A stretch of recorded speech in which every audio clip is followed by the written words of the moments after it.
ദേവികയെ കല്യാണം വരെ കഴിക്കാൻ ആഗ്രഹിച്ച ഒരാൾക്ക് അവൾക്ക് സംഭവിച്ച അബോർഷനെ കുറിച്ച് അറിയേണ്ടതല്ലേ? അബോർഷൻ അതവൾ ആരോടും പറയണ്ടെന്ന് തീരുമാനിച്ചതാ. അതാ പെട്ടെന്ന് ചോദിച്ചപ്പോ ഓർമ്മ വരാതിരുന്നത്. പിന്നെ ഇതൊന്നും അവൾക്കത്ര പ്രശ്നമൊന്നുമല്ല.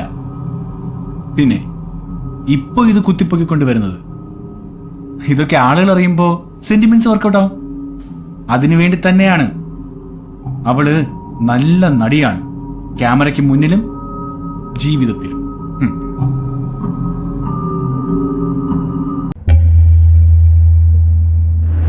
അതെ, അവൾ ഈ ഡ്രാമ ഇനിയും തുടരും.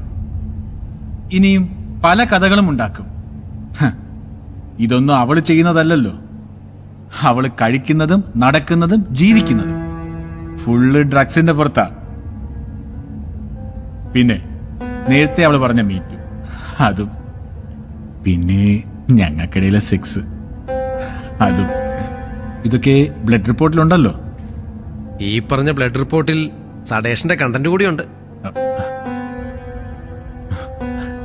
അവളുടേതൊരു ഫ്രീ ലൈഫ് സ്റ്റൈലാണ്. അവള് പലതും സ്വഭാവത്തിലല്ല ചെയ്യുന്നത്.